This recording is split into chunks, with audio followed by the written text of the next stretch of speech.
Welcome to a discussion on religion in contemporary times, and we had a previous program. In our previous program we talked about religion, culture and society, where Professor Madan, who's an emeritus professor from the sociology department from the Institute of Economic Growth, was here in the studios talking about the various aspects of religion, culture and society.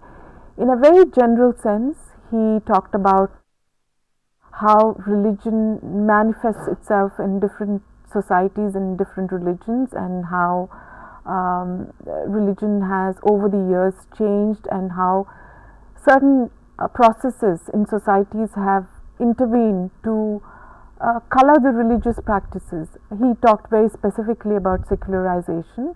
In this discussion, he will discuss the religious practices in contemporary times. And as you know, religion has come to the forefront, is everywhere. Media is talking about it. People are involved in it in a very virulent and zealous fashion than in the past few decades. Many have termed this as religious fundamentalism. Some have attributed this religious fundamentalism to more recent modern globalization processes. So let's talk to Professor T.N. Madan and hear what he has to say about some of these processes. As I mentioned in our previous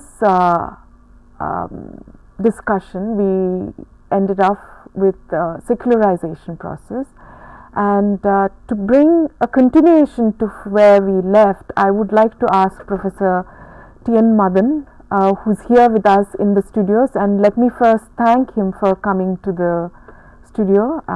Professor T.N. Madan, thank you very much for visiting our studios and taking your time off.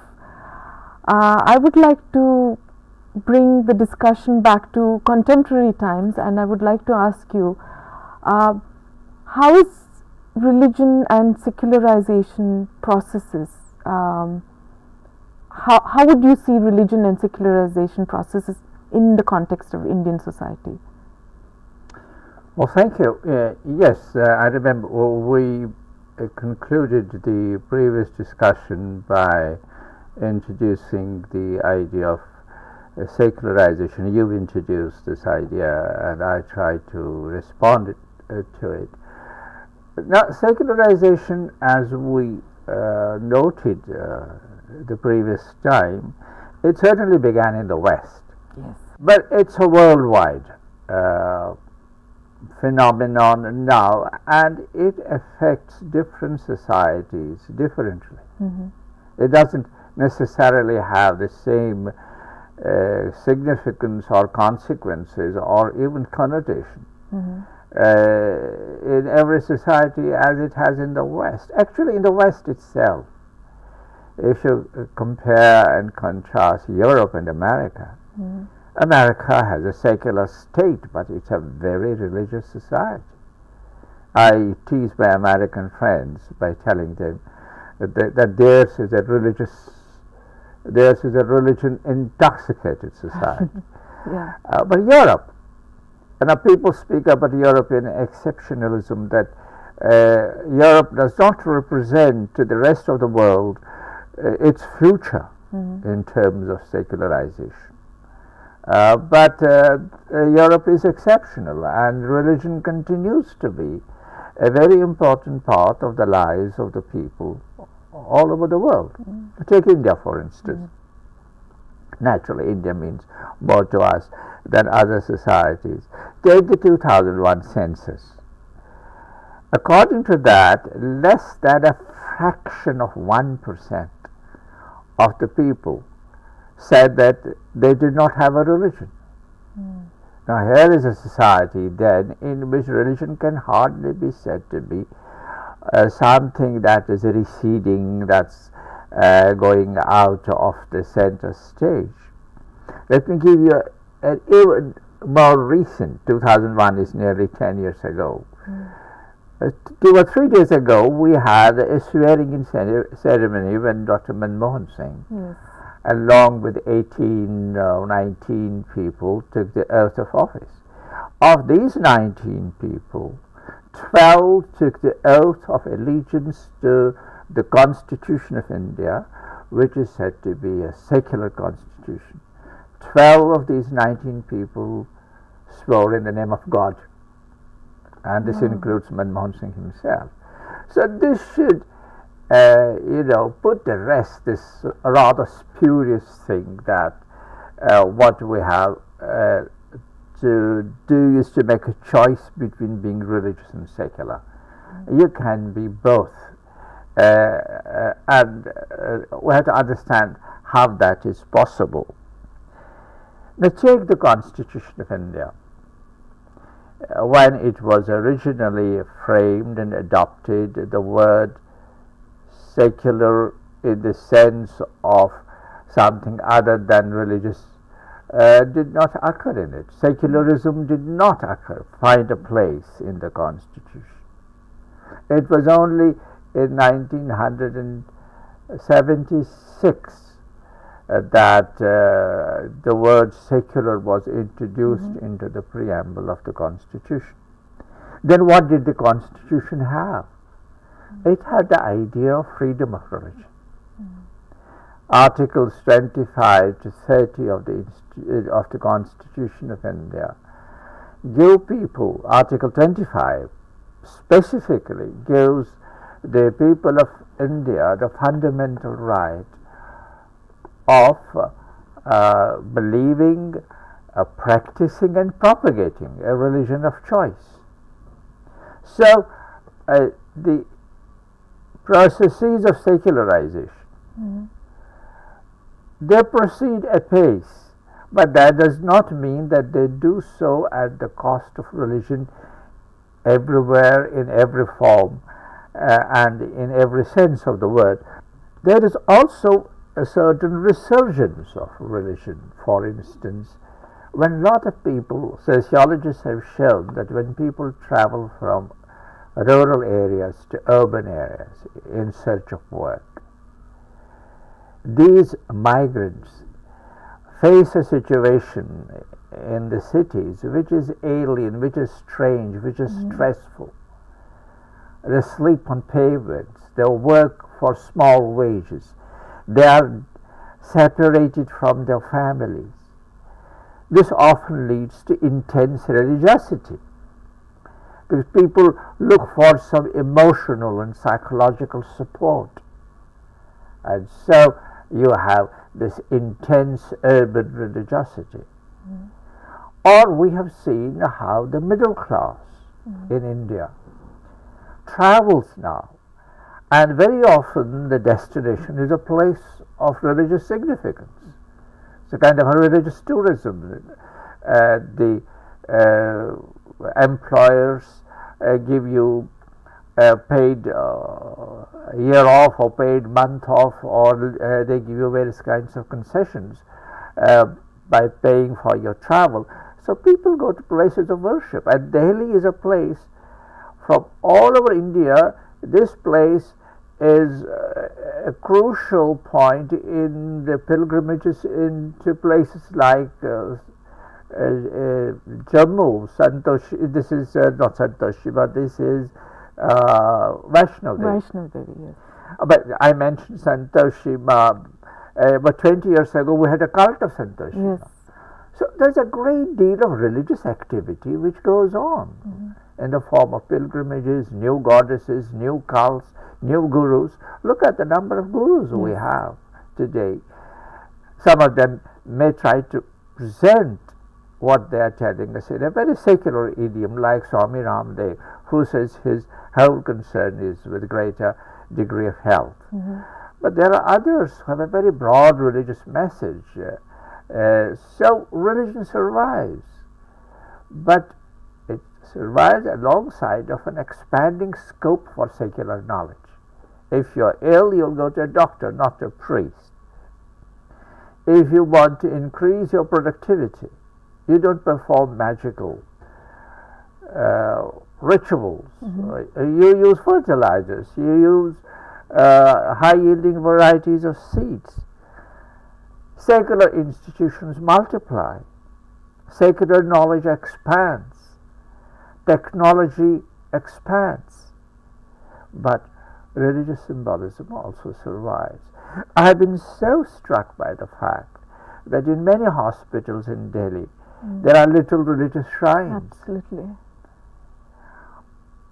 Everybody goes to a bank at least a couple of times a month, and nobody would miss seeing the fact that in the nationalized banks, which are branches of the secular state, you have pictures, you have calendar art of Lakshmi and Ganesh, linking them to prosperity.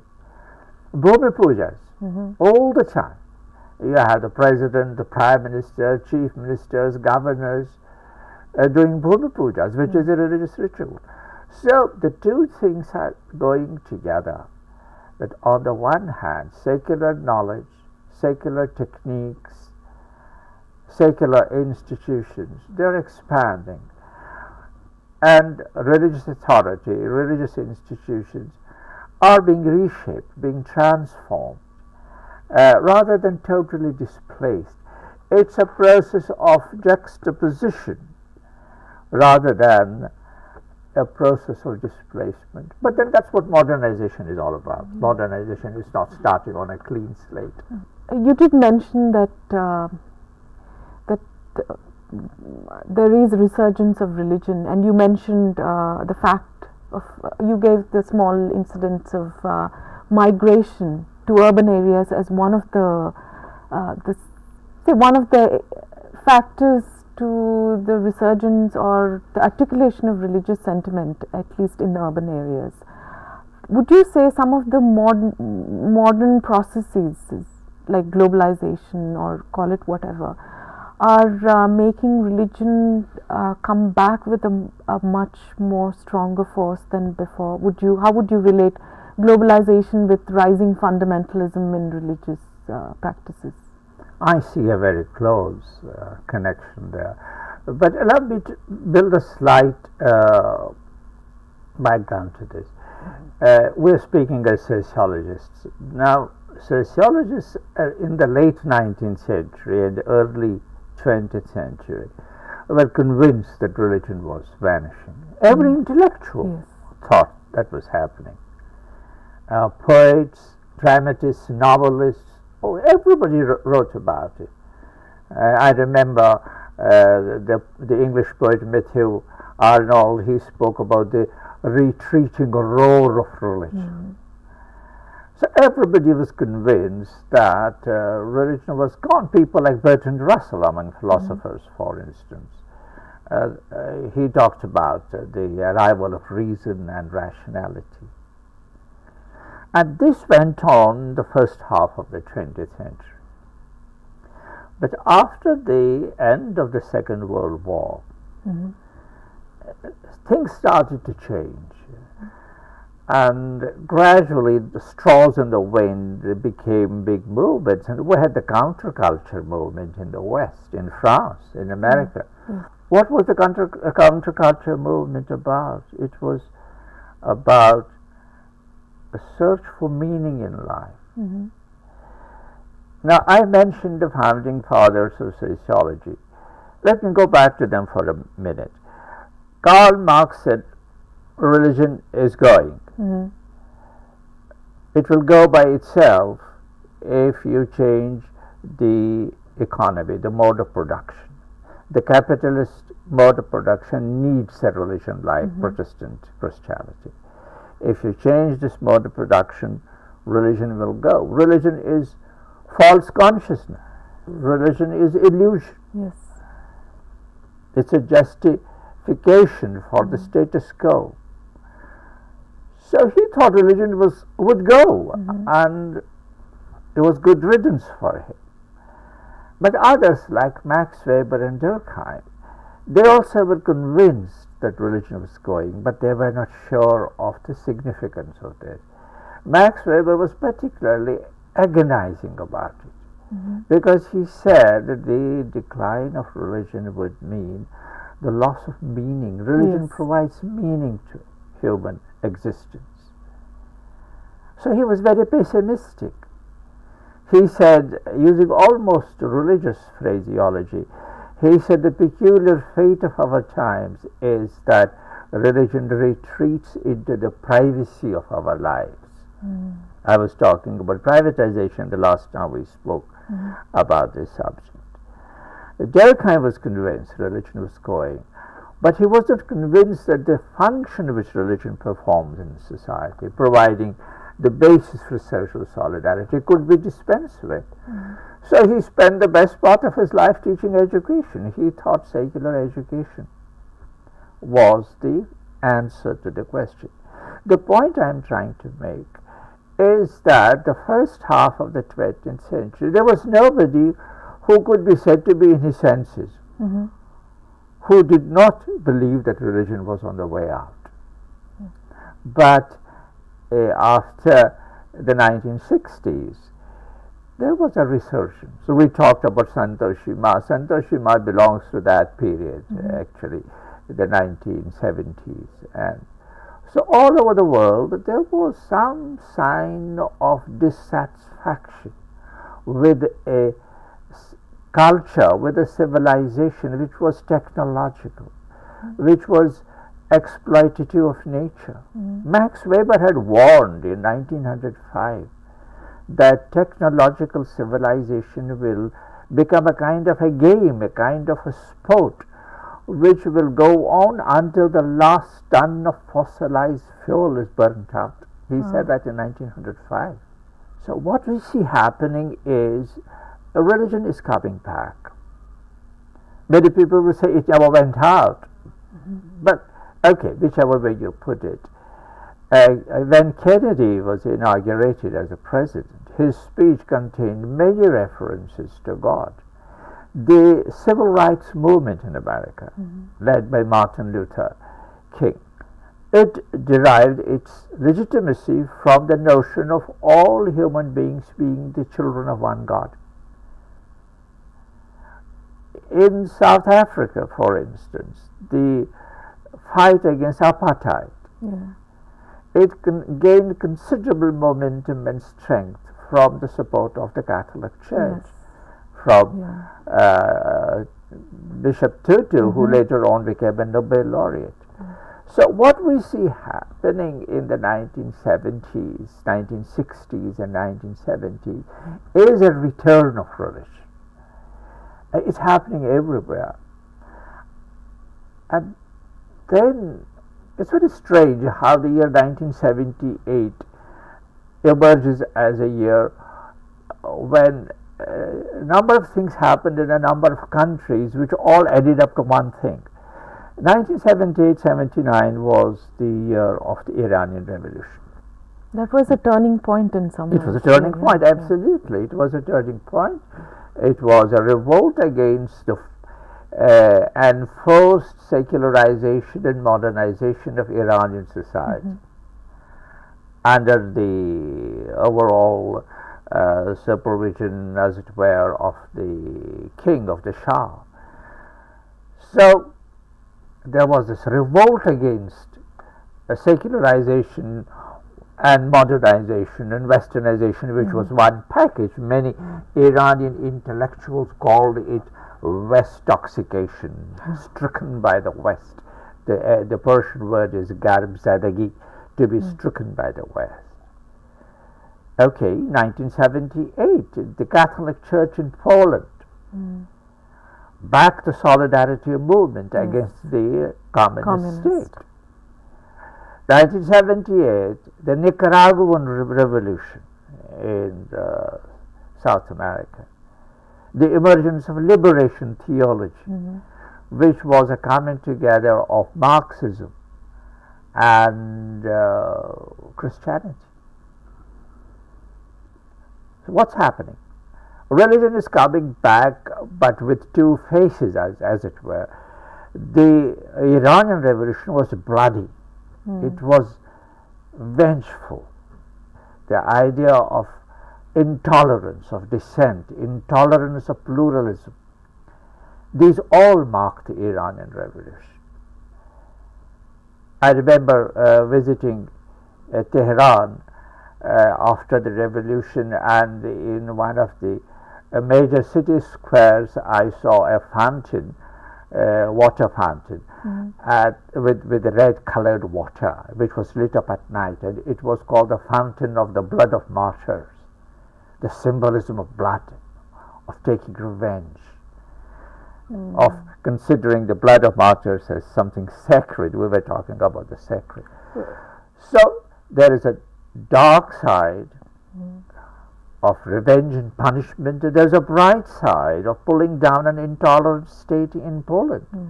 There's a bright side in South Africa.